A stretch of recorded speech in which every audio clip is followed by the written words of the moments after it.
Okay, so this is going to be part 2 of the video on the women's prescribed sources, in which we're going to focus on, sorry I've just forgot the specific titles, women's household duties in Athens, motherhood, weaving, supervision of slaves, and women in Sparta, education of girls, marriage, status of women.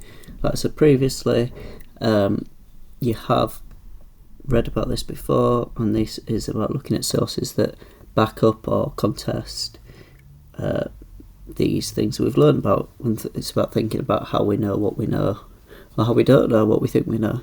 Again, I'm going to start on this quote, and this is your assessment objective 2, which is particularly important in these longer questions, which we'll talk about either in this video, it depends how long it is, we might do the last 2 bits and go through some past paper stuff, or we might do it in a separate video. But detailed knowledge with good interpretations of the ancient sources and a good understanding of their limitations. Okay, so we did the status of women in Athens in the last video, and we also did marriage when we get, we've gone past marriage, but marriage in Athens. So now we're moving on to women's household duties in Athens. Now I was quite happy with how it went in the first video, so we'll start by going through more of the context of these things, but always keeping in mind the detailed knowledge bit. So we'll go through the context before going through the source itself. So this source, point 1, Lysias on the murder of Eratosthenes, 6 to 10. Okay, so who's the writer? Lysias, but as we're going to talk about, he's not actually the one who would have spoken about said this, which we can go in a second. So Lysias was a logographos, and he's in the same role as we saw Demosthenes was in the previous court case. So a logographos, which I didn't say last time, but it's the same thing, he's a professional speechwriter. So these are the people who write speeches for people appearing in court who don't believe they had the ability to write their own case. Well, they might have thought they had the ability, but they could have had someone who was professional, who was better at it, and they'd pay them to do so. Because you had to defend yourself, which is basically what it says here. So Lysias was a logographos who lived around 445 to 380 BCE. He was born in Syracuse but settled in Athens. He taught oratory and was paid to write speeches for people who, like in this case, didn't think they could do it themselves. This is because, as we talked about, in Athenian courts, you've represented yourself rather than having a lawyer do so. He had a knack for writing them in such a way that it befitted the person delivering it. Okay, so what this means is he wrote it as if he was the person on trial or prosecuting or whatever. As it says here, as said above, this is actually in the previous video when we talked about Demosthenes and we related the Lysias on the murder of Eratosthenes. This speech was delivered by Euphilitus. Okay, so this is the guy who apparently did murder Eratosthenes. And he's the guy who'd been speaking in court. A man called Eratosthenes had committed adultery with Euphilitus' wife, to which he had responded with murder. However, in the case, he claimed that the murder was justifiable homicide, and he won. Note that we know who won this case, whereas in the previous time I said it was rare for us to know who won, and that is still true, it's just we know in this case. What does this say about the importance that Athenians placed on the chastity of their women? Remember, this is about legitimacy. We talked about how important that was in Athens. Remember, we're in the women's household duties in Athens section, so there's a reason why it's in this section, but obviously it can also be used for status of women in Athens or marriage in Athens. The speech addresses Athenians and gentlemen. I think I put this in because I put sick there as well, because it should probably be gentlemen. This might actually have been a question on a past paper. I'm sure I'm not making this up. But you got to, in terms of contextualising, it's because this is a speech from a court case. You need to consider his behaviour. So the quote from here is, I neither harassed her nor gave her too much freedom. And that's why we're in the women's household duties section, but also you might want to think about status and marriage. The greatest indication of our closeness is not love and affection, like you'd think about a modern marriage, and there are questions for each 12 markers will often ask you, and we'll talk about this, to relate the Greek world to the modern world.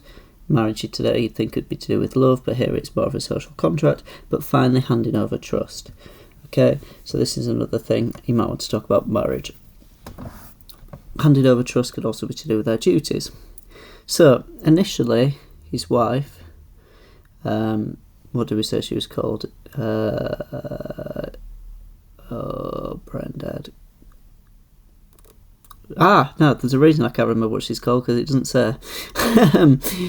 She was described as the best of all women because she was an intelligent and thrifty housekeeper. So what does this say about the duties of an Athenian woman, who arranged everything precisely?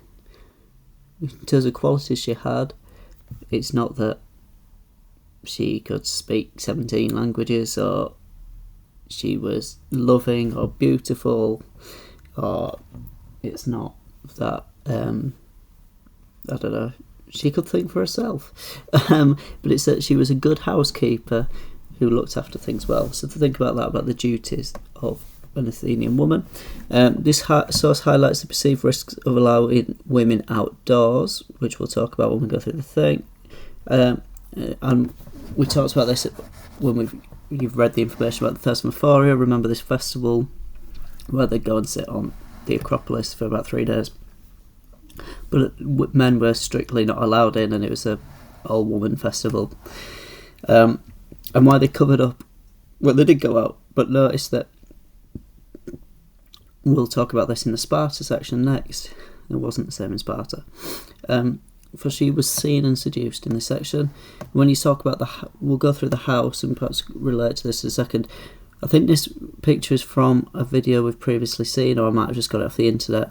But note how the women's quarters here, the Gymnasium on the top, and the Andron is on the bottom.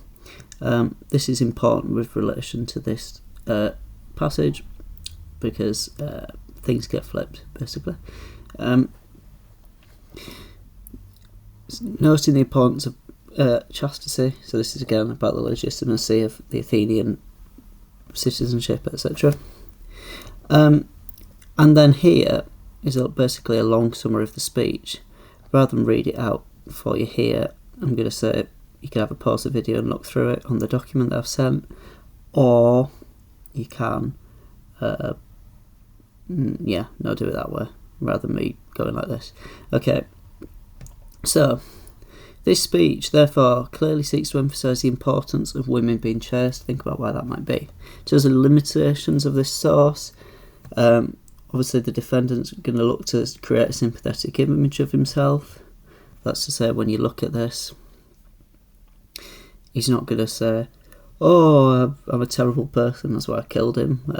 He's not going to say he was a bad husband, however that might represent itself. Okay, other limitations. It's a court case. The speech has been written by a man, for a man, to deliver in front of men. In terms of household duties, you're not getting a woman's perspective for this. As it says here, we don't get his wife's point of view, we don't even get her name. And he's creating, you see here how it says about how she was initially a really good wife, before she eventually goes on to commit adultery. Now, why he'd want to do this? Well, it might be to say, look, Eratosthenes, the person he murders, well, this person is such a corrupting influence. He's taken a good woman and he's corrupted her. Okay, he's corrupted her chastity. It makes it seem more justifiable that he would kill him, because remember, this is his defence. It was justifiable murder according to the law case, and this highlights the importance of chastity for women in Athens. Okay, other limitations of this is a rhetorically charged passage, so that's basically what I've just described. Okay, so it's rhetorically charged.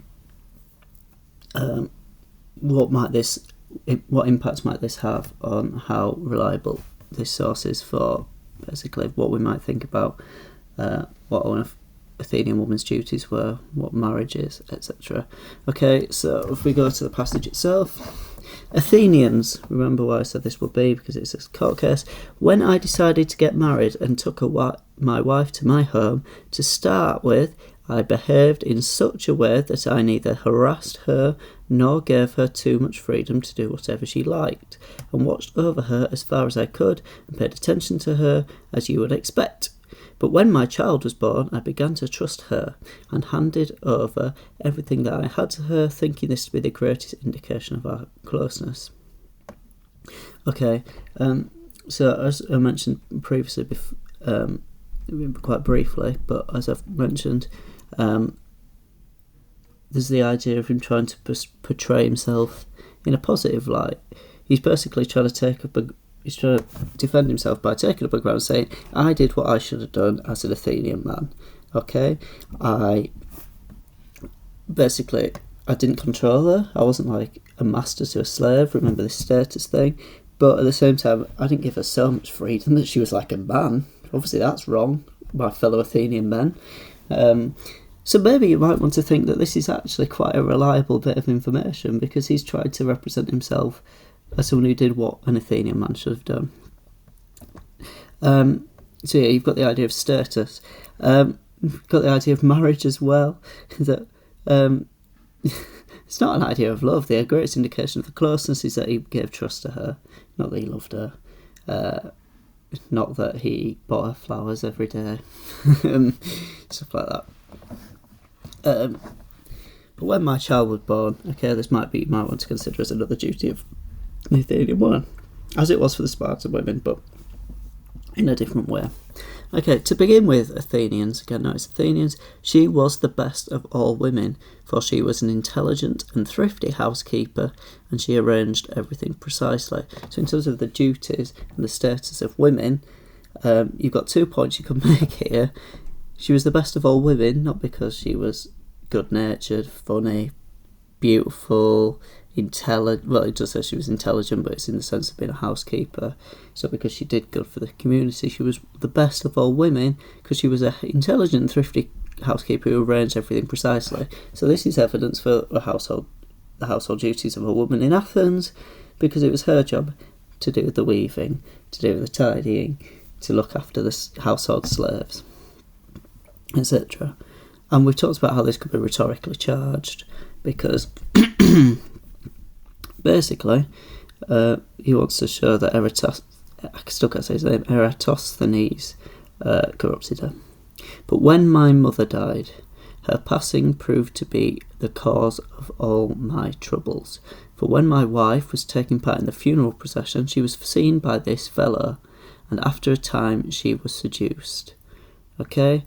So notice how this backs up the kind of Athenian idea that, the women can't go outside because they'll get corrupted, they'll get seduced by the men, they've got no power, no agency themselves. If they do go out, they've got to be covered in everything that, compared to the Spartan women who dressed rather less conservatively. So we talk about how Athenian women, at least when they could afford to, would stay in the house, wouldn't really go out. If they did, they'd be very covered up. And they only normally went out for stuff like the Thesmophoria, also other reasons which you've read about. But here, she was taking part in a funeral procession, which is fair enough, but as a result, she got seen by somebody, Eratosthenes. For he kept watch for the slave girl who used to walk the marketplace, and managed to corrupt her with his clever talk. Okay, so this is part of... one of the slave girls is one of the people who walks out of the house. She still stays within the house, basically gives the orders. First, gentlemen, for I must explain this to you as well. My little house is on 2 floors, the top floor equal to the ground floor, corresponding to the women's quarters and the men's quarters. Keep in mind this image, and we'll have a look at it again in a second. We had the child. His mother breastfed him, and so that she would not run the risk of falling when she went down the ladder whenever she had to have a wash, I lived upstairs and the women lived downstairs. So you'll note that here he's swapped the typical order. Okay, and this is important for a few reasons. It says in the summaries, but Lysias is basically making this comic. He's making Euphilitus look like a bit of a plonker who let his wife have an affair because he was completely unaware of what was going on downstairs. Aristophanes would just come in the downstairs. He wouldn't hear her climb up the stairs. He wouldn't have to walk past him in the male quarter and go up the stairs. So he was able to. They were able to get away with having an affair because he was upstairs and they were downstairs. Okay, I forgot what the other point I was making here was. Yeah. And this is what we had got used to, so that often my wife would go downstairs with the child to feed him so that he wouldn't cry. This went on for a long time, and I never suspected anything. He was basically bumbling along, but was so stupid that I thought my wife was the most chaste in the city. So we talk about how he thought he had an excellent wife. It's a rhetorically charged passage in which he's trying to say, oh, she was excellent, but then she was corrupted. I didn't just let this go on, I was completely unaware, which kind of says, look, I'll hold my hands up, I was a bit of an idiot. When I found out, he went and murdered him, but which is what he should have done, as it'll say later in the passage, later in the play. So this is speech. So this is what this passage is about. We talked about the limitations. They're all here. This is the important thing here, that he swapped the upstairs and the downstairs, which is what I didn't know. Yeah. Okay. Number 2, Xenophon, Oikonomikos, 735 to 37. So we saw, what did we see earlier? Was it 10 to 12? I might have written it down somewhere.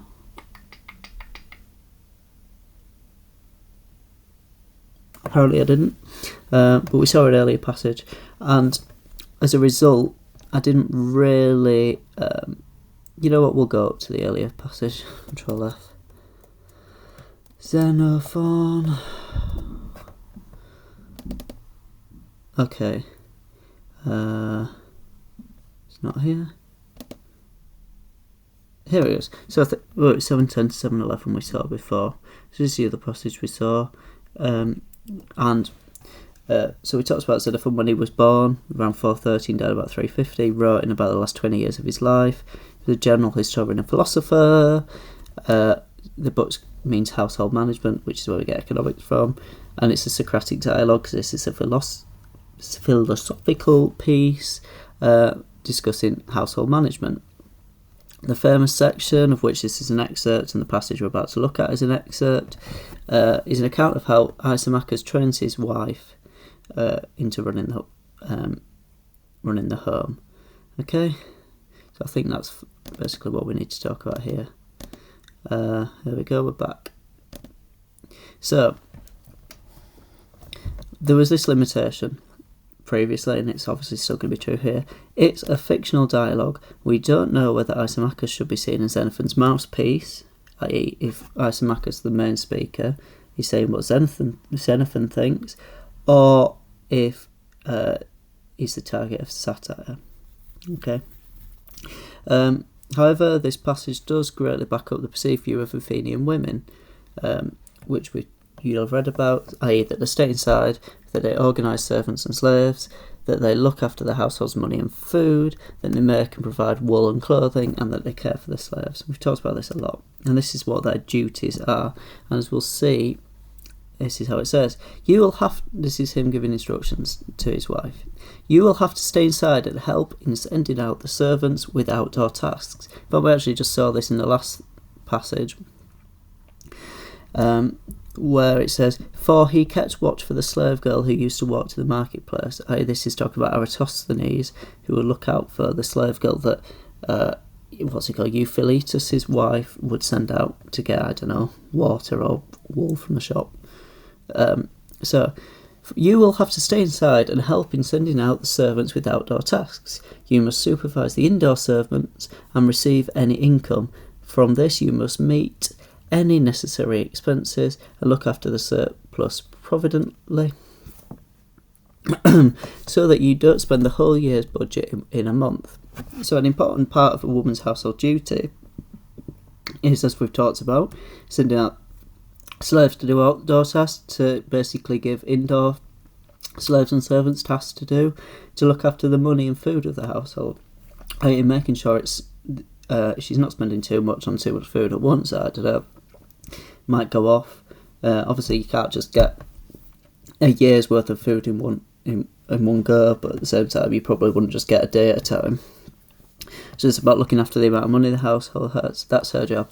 When wool is brought to you, you must see that the right clothes are made for those who need them. So here's another duty of a woman. Remember in the women's duties section that she must basically make the clothes out of the wool, and also make the wool out of the yarn, or I don't know, I don't understand weaving. You probably need to understand it better than I do for your GCSE, to be fair. And you must see that the dried corn remains fit for consumption, i.e., when I said don't have a year's worth in once, but not also just buy a day at a time, i.e. you might buy, say, a week's worth of food. Obviously they'd have a fridge like us, but they'd have their own ways of keeping things safe to eat.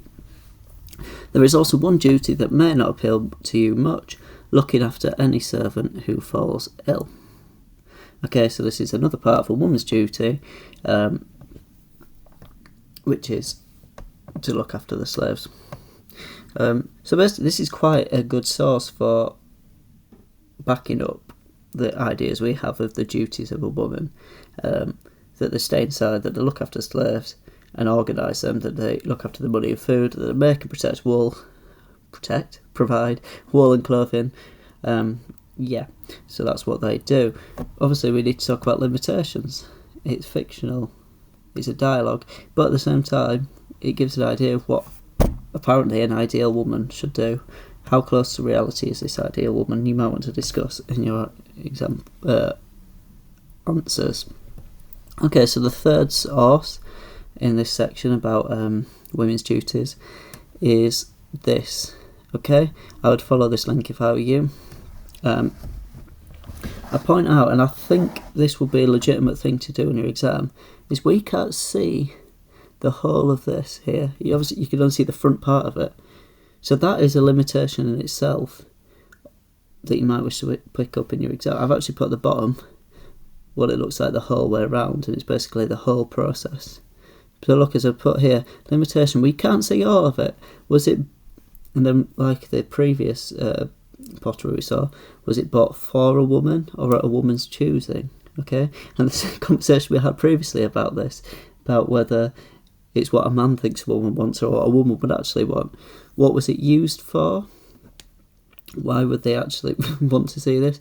What elements does the painting miss out? So it might be, there's lots of good information here, and we'll talk about in the information that this is actually quite a helpful source for historians in figuring out how weaving was done back in ancient Greece. But at the same time, is this image stylised? Is this really how it looked? So there's the image of the whole, which you'll see is very different to this, in which case, if you look at what we can see and what will come in your prescribed sources, you can see about this much, okay? Whereas the whole thing is there. So you might want to say, if you get the specific source, so your exam question is based on this, you might want to say, oh, a limitation of it is that we can only see this portion. But if you get a more general question and you want to pick up a source for the whole weaving process, for example, which I imagine is an unlikely scenario, but it's possible, then you might want to say, oh, we have this, which shows all these different elements. Okay, so we'll talk a bit more about the information here. On the shoulder, so that's this bit, a seated woman, perhaps a goddess, is approached by 4 youths and 8 dancing maidens, which you can kind of see. Which you can kind of see. That's weird. On the body, the main bit, women are making woolen cloth, and you'll see this is a loom, an upright loom to be specific. I imagine if you're like me, you don't really know how wool's made these days. You probably don't even know what a loom really means, apart from the thing that you make stuff on, wool on, but that's what this is. Okay, so we'll read the information in full. One of the most important responsibilities of women was the preparation of wool and weaving the cloth. Okay, so we talk about household duties of women. Preparation of wool and weaving cloth. Here in the centre, 2 women work at an upright loom. Okay, there's this bit. To the right, 3 women wear wool, which you can't see all of. Farther to the right, 4 women spin wool into a yarn. Well, between them, the finished cloth is being folded. So it's actually, so if we start here, okay, so this is a bit we can see, and then next to that 3 women are weighing wool, that's here. And then further to right, 4 women spin wool into yarn, that's here, and also her there. And then the last bit, the finished cloth is being folded. So actually this image isn't particularly helpful in that it should start here according to this process. You've got the women at the loom, you've got the weighing of the wool, you've got the spinning into spinning into yarn. Oh, I didn't know the process properly. And then the folding of that. Okay. So yeah, the making of textiles for use by the family would have been a woman's most common task. I.e., that's the thing that women at home in the household would probably be seen doing the most. Think about housewives still exist today. Well, that's fair enough. In the same way, house husbands still exist today. What would you think their most common task would be? Maybe it'd be tidying, maybe it'd be cleaning, maybe it'd be looking after a child that's just been born. Maybe it'd be cooking. Okay. The thing that they'd probably be doing throughout most of the day would be this weaving. As I said, Greek textile historians, is an interesting job title, have used this central image to try to figure out Greek weaving techniques. But how accurately can this be done? We talked about how this might be a stylised image. How pottery and painted pottery can't really be. It's not got the same detail as, I don't know, the Sistine Chapel ceiling does, for example. So how you can't really see how everything's working specifically. It's not like a modern photograph, is it? So how well can this be done? I'm not going to be able to get back to the same sort of Zoom we were at, am I? And then you've got a good weaver would be considered an attractive woman and a good wife in ancient Athens. So in terms of the duties and in terms of the sort of things that was being talked about in Xenophon's piece and also in Lysias's description, I had a good wife. Why was she a good wife? Well, she could weave. She did all these things. And this is back to here. This lekithos, which is technically what this is called. Sorry, I lost the page. Seems to link weaving, therefore, with being a good wife. Bear that in mind, household duties, marriage, status of women in Athens. Could this have been a wedding present, perhaps? But we can't know for sure. So yeah, we talked about limitations, we talked about this previously. Was it bought? I'm not going to say the whole thing again, because I've said it. Okay, now we go to women in Sparta, and this is probably more enjoyable. It's quite interesting.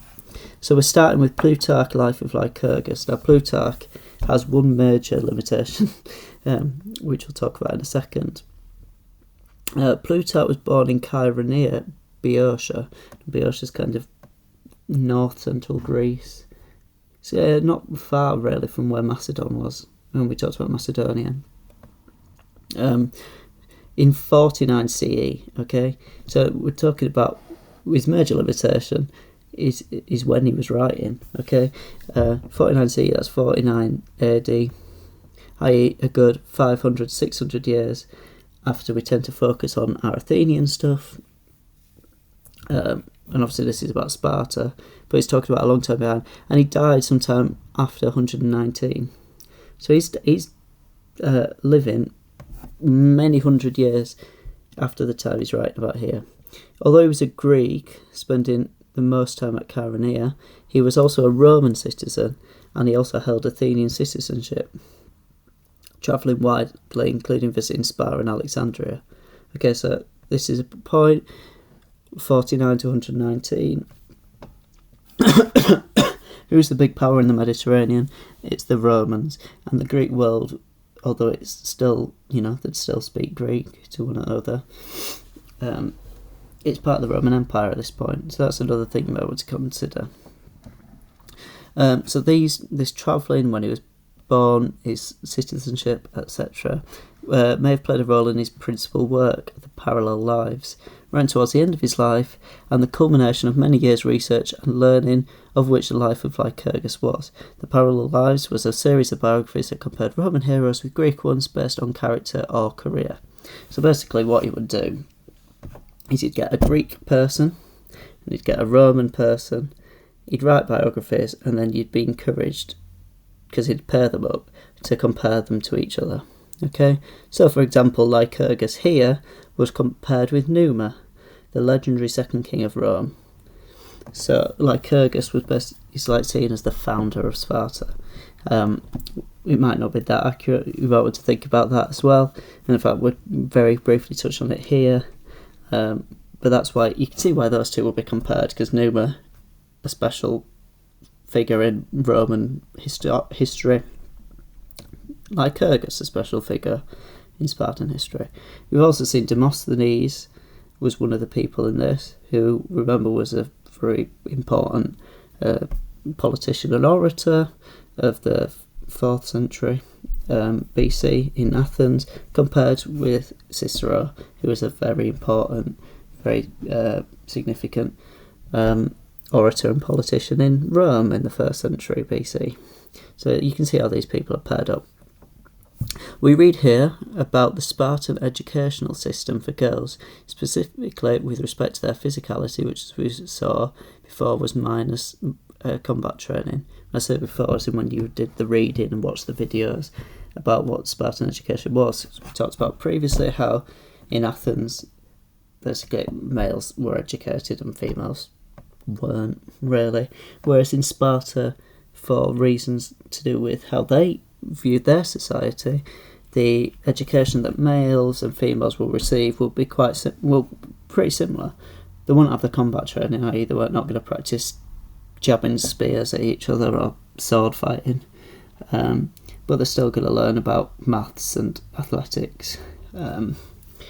Although the boys would do it, at age 7 they'd go in like almost like a central school. Like, it's not how it worked, but they'd go into this place where all the boys would go to complete their education, whereas the girls would do it in the household, but the education was similar. As we see all the time in Sparta, this is related to being able to produce the best citizens for the state. While Spartan women certainly had more rights than their Athenian counterparts, their primary role for the state was the same: childbearing. Okay. However, their lives did not end there. Their role was equivalent to men fighting for Sparta. One would receive equal honour for dying in childbirth as dying on the battlefield. This is, again, almost a status thing, and about how women were perhaps had more rights in Sparta than in Athens, in that, in Sparta, the only people who were given like a proper funeral and like you'd see, perhaps have a headstone or whatever, would be people who died in battle, if you're a male, or if you died giving birth as a female. The rest of the people, you wouldn't really have a sign of that they lived. So you can see how the status of women is different to that of Athens. Whereas Athenian women were meant to be confined to the home, Spartan women could go outside freely and even exercise with the men, which you saw in the book which you read previously, and we'll see again in this passage when we go back up and look at it. There's also I'll read this now. See also this, which comes in the bit missed out after ambition and enthusiasm, which is here. Okay, so this passage you've got in your set text, or your prescribed sources, is not actually the full passage. There's a bit missed out here and also here. But in that bit that's missing, I might try and read it when we go through it. Wherefore they were led to think and speak as Gorgo, the wife of Leonidas, said. He said to have done, when some foreign woman, as it would seem, said to her, "You Spartan women are the only ones who rule their men." She answered, "Yes, we are the only ones that give birth to men." Okay, compare this to the Athenian women, whose greatest glory was to be silent. Okay, here they've got their own voice, and their husbands could tolerate this. Amazing. And they're saying that our men are manly because they value our opinion. Speaking facts. Further, whereas Athenian women would be covered up in public, Spartan women could be naked. And we saw this in the book previously. It's interesting that the historian finds it necessary here to defend the practice of female nudity, because this quote came up. in the book, I believe. For it cannot be overemphasized how radical such a concept was outside Sparta, where women were routinely discouraged from leaving the home. So think about Athens, where the women would stay at home, their status, their duties. If they did so, they were compelled to cover themselves up. Again, consider, I don't know, when Euphiletus' wife ended up getting spotted by Eratosthenes, and they wanted to discourage that. So we see here too elements of the Spartan marriage. Girls didn't get married at 13 or to 15, which is a good thing, you would think. They would also see their husbands more sparingly, rather than be confined to their husbands' homes. Indeed, they likely wouldn't live together for many years. Now, I don't know if this sort of thing would come up in an exam, but you might have a question. You might have a more general question. Compare the life of a Spartan woman to an Athenian woman. And you might want to say, well, they had more rights. They got married later, and had and think about why this might be. They didn't live together. They were allowed to leave outside the home, leave the home, etc. But there are, as we said previously, a key limitation to this is chronology. This was likely written in the 2nd century AD, so we're talking about like 100 plus, many hundreds of years after the events it describes. And I think I've bullet pointed lots of the issues here. He was writing many centuries after the events he described, and although he sourced his work from previous historians, as well as his own travels and inquiries, we cannot be certain of the accuracy of all his material. So an issue you might have with Plutarch is a limitation. We can't be certain it's accurate. Although he was careful to read all the written sources available, he was also writing many centuries after the fall of the Spartan system, and so it is hard to assess the accuracy of his accounts. So this is an issue we often have about Sparta's history and trying to figure it out, is that Sparta weren't particularly ones to write down about themselves. And also by the Roman time, Romans were like, oh, look at Spartans, these are these, not primitive, but these men that, and women that, are all about the state, that almost, like everything they do was about being the best men in terms of their fighting ability, what they ate, how the state was run. They were the best warriors, etc. And then they'll come up with perhaps things that aren't true. So it almost became a tourism thing. So a Roman might go to Sparta and see boys getting whipped, when that really didn't happen at the height of the Spartans, but they wouldn't have done that. A little of a side, sorry. But yeah,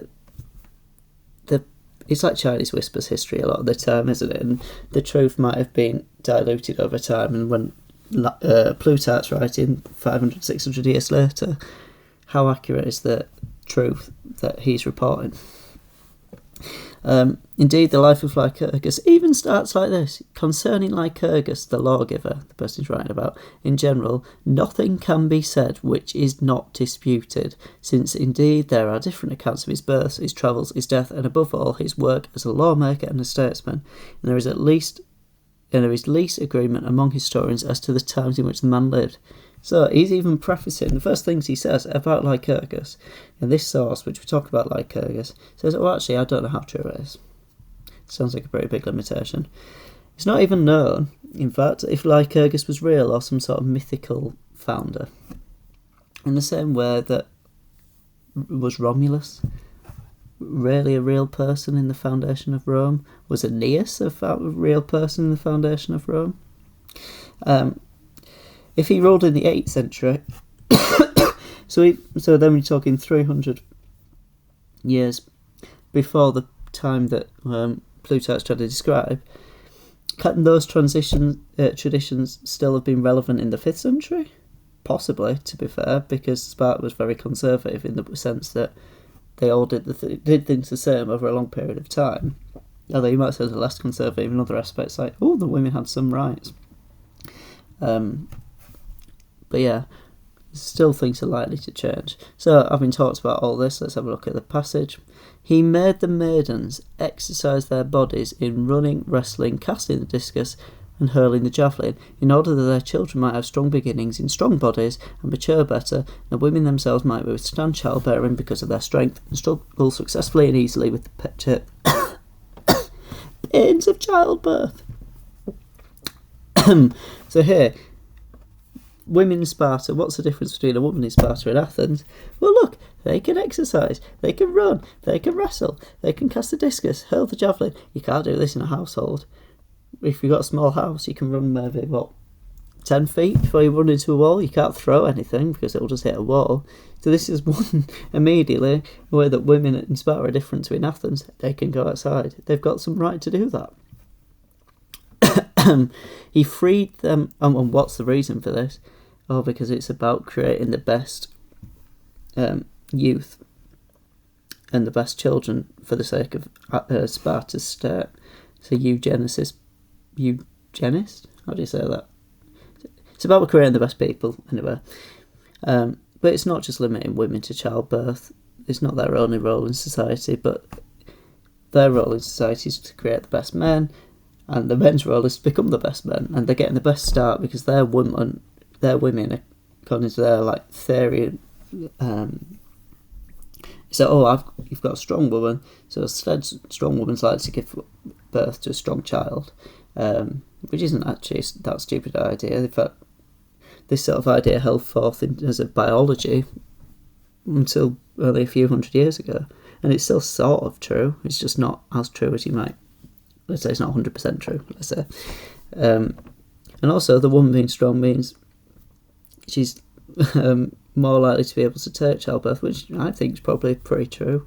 If you're a woman that sits weaving all day and never goes outside, you're probably going to be less healthy than someone who can do all this exercise and can see the sun.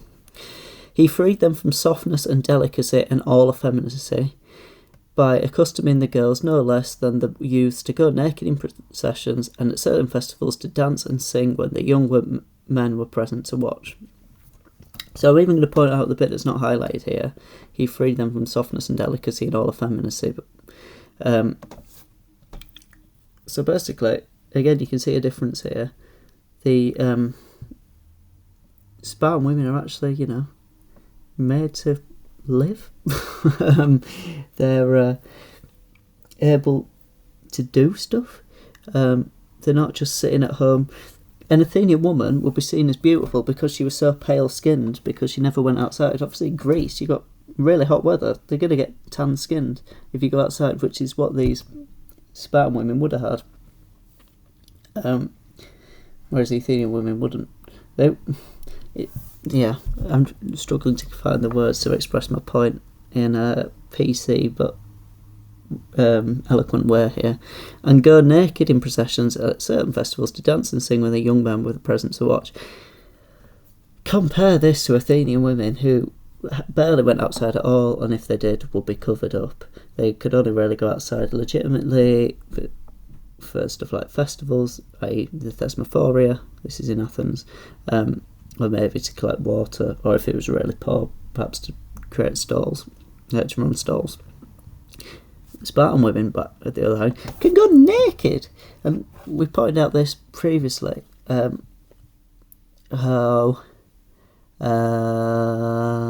is it? It is interesting the historian finds it necessary to defend the practice of female nudity because it was so different. Remember how Ephiletus' wife was spotted, despite wearing lots of clothes still, by Eratosthenes, and it all went wrong from there. They sometimes even mocked and teased good-naturedly any youth who had misbehaved, and again they would sing the praises of those who had shown themselves worthy, and so inspired the young men with great ambition and enthusiasm. So this is about how women going out is about creating the best Spartan state. It's about creating the best men, because as a man you'd be like, I want to impress those women, and as the woman you're like, I want to say that boy's doing a terrible job in this position, and by doing so they'll become better at it. There's in this it goes ... and there's this section, which is here. Okay, which I'm not going to read now. If you want to pause it and read it again, you can. Nor was there anything disgraceful in this nudity of the girls. So this is a bit about Plutarch feeling the need to justify it. For it was accompanied by modesty, and there was no wanton behaviour. Think about it, okay? And I always think about this, if I was a Roman going to the public toilets, would you be so ashamed of your body if you went everywhere naked? Because it would be normal, right? The reason that nakedness feels like you feel shame from nakedness is because you don't go around everywhere naked. It's kind of weird to be like that. But there's another point in this. If you're going around naked, you want to look as good as you can. And why would you want to look as good as you can? And how would you look as good as you can? By doing the exercise and becoming strong. And if you're strong and doing this exercise, you're more likely to be a good citizen in terms of fighting if you're a man, or as a woman being strong and giving childbirth. So, as I said, nor was there anything disgraceful in this nudity of the girls, for it was accompanied by modesty, and there was no wanton behaviour. They're not wanting to go and take away these women like Eratosthenes, because they see naked women all the time. Rather, it produced in them habits of simplicity and a strong desire for health and beauty of body. So this is what I just said about you want to look your best. You want to be strong. It gave also to women a taste of noble thoughts, for they felt that they too had a place in the arena of bravery and ambition. For their marriages, the women were forcibly taken by men, not when they were young and unfit for wedlock, but when they were in full bloom and in their prime. So, compare this to marriage in Athens, when we women, or girls, married in Athens at 13 to 15 years old. Think of a 13-year-old girl at the school now. Does she look capable of giving birth, even? A 13-year-old girl's not going to be fully developed, even. This completely contrasts to the idea of a Spartan woman being physically capable of bringing forth the best child. And that's part of the reason for this. The husband spent his days with his comrades. So I kind of touched upon this briefly before, about in education, how all the boys would be taken out at the age of 7 and kind of brought up together. The Spartan system was that young males would basically spend most of their time together in messes, is where they'd eat, they'd do their training together, whatever. And slept with them at night. That means, like, imagine a dorm situation or an army version of a dorm. It might actually mean in other senses as well, but that's the main sense. But visited his bride by stealth, and with every precaution, full of dread and fear lest any of her household should be aware of his visits, his bride also planning and conspiring with him that they might have stolen meetings when they could. They didn't just do this for a short time, but long enough for some of them to become fathers before they had even seen their own wives by daylight. Now, this isn't because it was a shameful thing for a Spartan man or a Spartan woman to be married. It was again about creating the best state. Does it explain it here? Yeah, sort of, and I'll explain it more in a bit more detail. Such meetings not only develop self-restraint and moderation, which is important. If you're self-restrained, you can go longer on a campaign, for example. But united husbands and wives when their bodies were full of energy and their affections new and fresh, not when they were sated and bored by unrestricted access to one another. So there was always left behind in their hearts some lingering spark of longing and delight, i.e., men and women would be more likely to want to see each other because they hadn't seen each other for a long time. Think about, I don't know, a friend you haven't seen for a long time, maybe a friend that you met elsewhere and you don't see as often, or you only talk to on your phone these days. You'd be really excited to see them if you were to go see them having not seen them for 3 months or 6 years or whatever. Obviously you're not going to go 6 years without seeing your wife.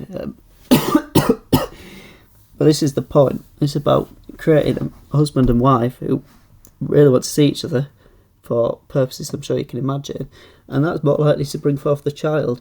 They're not going to have hatred for each other, unlike perhaps Euphilitus might think for his wife, who he had unrestricted access to her, thought, oh, I'm not that bothered about seeing her, I'll leave her downstairs.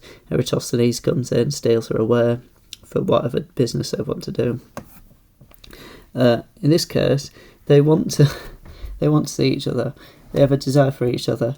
They're more likely to produce good children. I think you know what? I'll leave it there. I was going to go a bit further about they're not seeing each other, but I don't think it's that important right now. Okay, so there's that source. Number 2, I think there's 4 in this, so we're almost there. Aristotle. So we saw Aristotle earlier, and rather than scrolling up, I've just copied and pasted the information. Aristotle, a philosopher who lived in the 4th century, wrote about basically everything.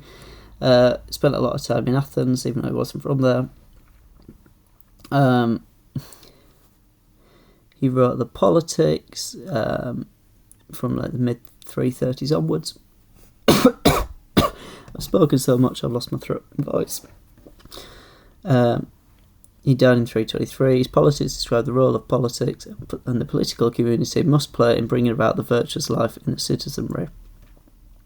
Now you might want to think, having seen the previous bit of the Politics and Aristotle's views, why he might not like this Spartan system.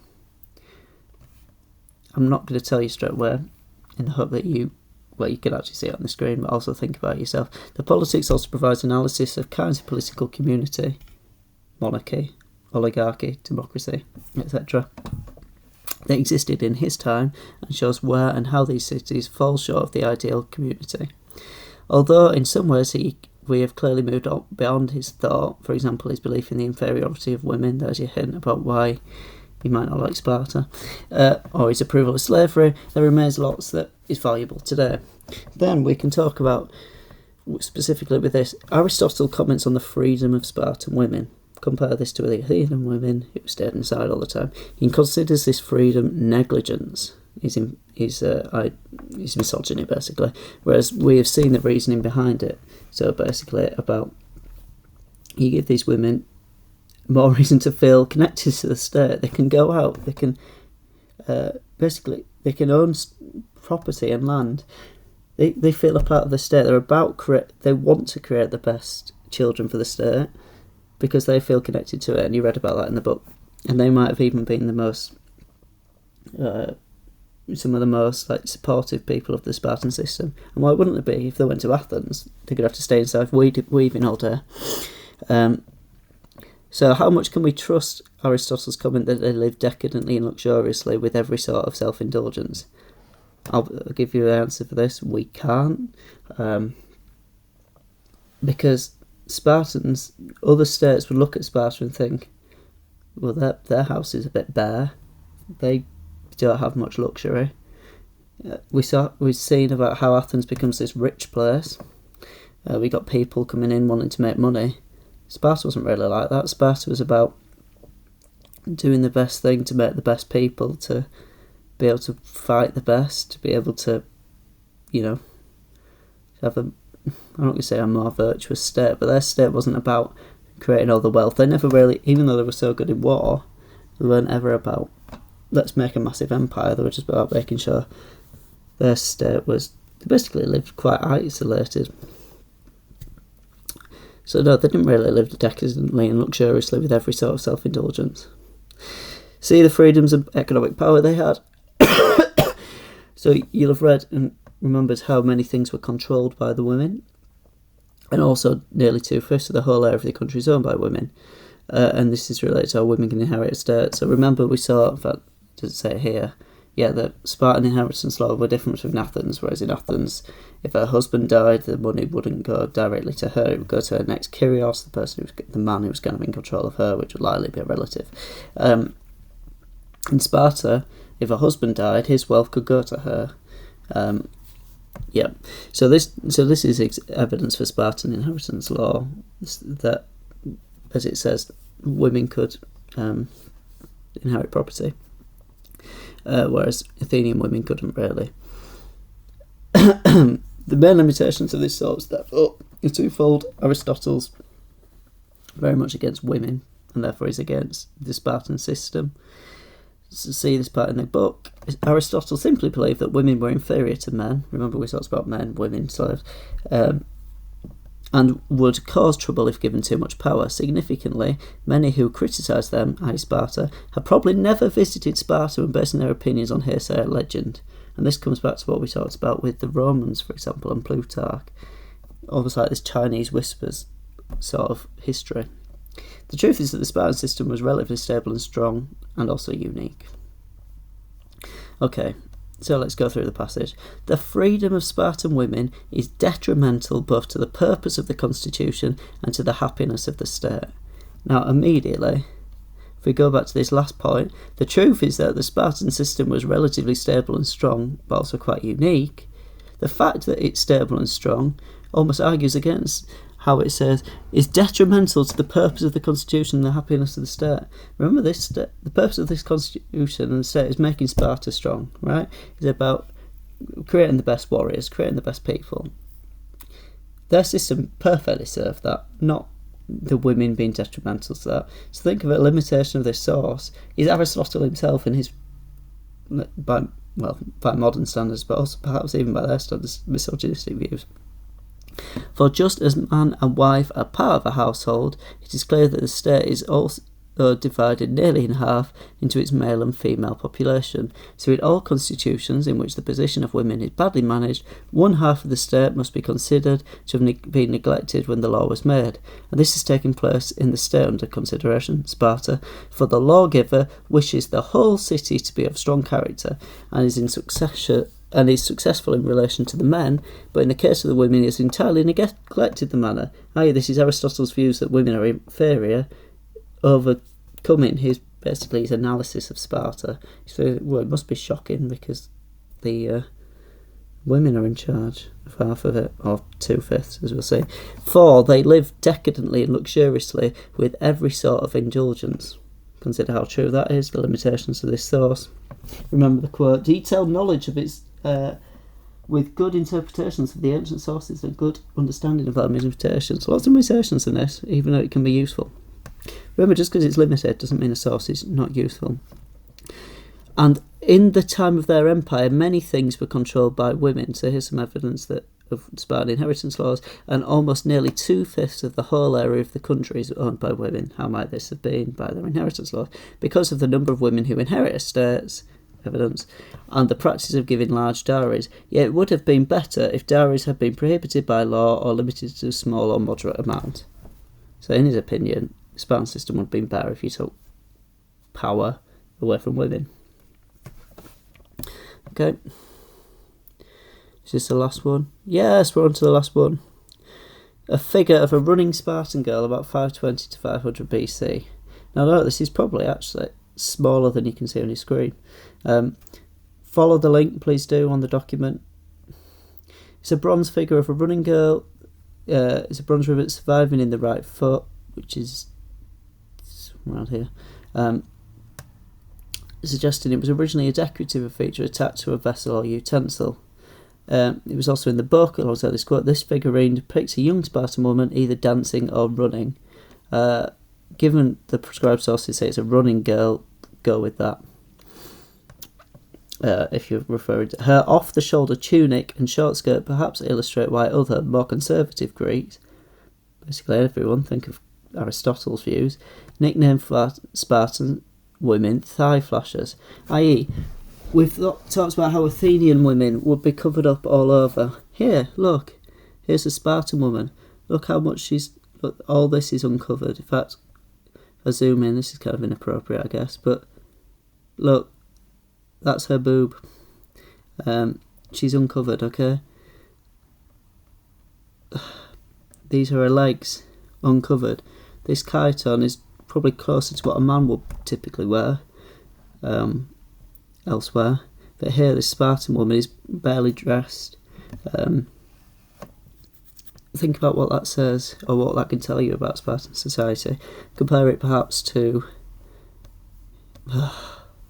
here, but specifically here. As the above quote shows, The Spartans' women's dress is far less conservative than what you'd see in Athens, where they'd be completely covered. This backs up other things we've read, including the female nudity. She's also rather muscular and athletic, which is also rather different. So you can see, I mean, these are quite muscular legs, arms. Think why she might be athletic. Well, she can, as we see the bit above, exercise her body in running, wrestling, casting the discus, hurling the javelin. Okay? She can go to the gym. Athenian women, on the other hand, just stay inside, weaving. Limitations, it's out of context. As it says here, it's probably attached to something, so we don't know what the context might have been. We might have been able to learn way much more about this if we'd have seen the whole thing. We don't know where it was made, although it's probably in Laconia, which is like Attica's the area around Sparta. Athens, Laconia is like the area around Sparta. But when we went on the Greece trip, that whole kind of peninsula kind of is kind of like Laconia. Why it was made, or for whom it was made, we don't know these things, it's just a little thing. However, Laconian bronzes were widely traded, which helps to explain why some of these were not discovered in this region. This one, for example, was found in the Balkans, okay, which is Eastern Europe in these days. From Wikipedia, the statuette in British Museum is in a special kind of outfit, a short chiton, which is her dress, affixed to the left shoulder, leaving her right shoulder and breast bare. This is a type of athletic costume, especially for a participant in the Horaia Games. The earliest recorded women running a competition held quadrennially in the Olympic Stadium. So you might remember when we went to the Olympia, talking about how, the men's event was the main one, and the men's event had all sorts of things. It had horse racing, wrestling, boxing, different running events, etc. And obviously when we do the Olympics section, we'll go back through this in more detail. But there was also a separate event for women called the Horaia, although it was more limited. It was a running competition. In the same sense that the Olympics initially were just a running competition that expanded. Although women in ancient Greece, except Sparta, were not encouraged to participate in athletic activities, they were excluded from the Olympic Games, they could participate in the foot game race at the Horaia, which is an athletic event for females of all ages. Thus, this particular piece depicts a participant in the Horaia. So, it should be pointed out that, unsurprisingly, Spartan women were much more successful than everywhere else. And you might think, why might this be? Because they could train, they could go outside, they could exercise. Okay, so we'll stop this video here. I hope you've enjoyed listening to it. My voice is going. We'll go on to the last part in a separate video. But we've talked about household duty of Athenian women and sources for this, how we might know what we think we might know about the household duties of Athenian women through these sources, also the issues with these sources, and then similarly we've done that for Spartan women, and how different that is and for the reasons for those things. So I hope you've enjoyed this. I'll put this up on YouTube. Well, you'll be watching it on YouTube now, so yeah, bye.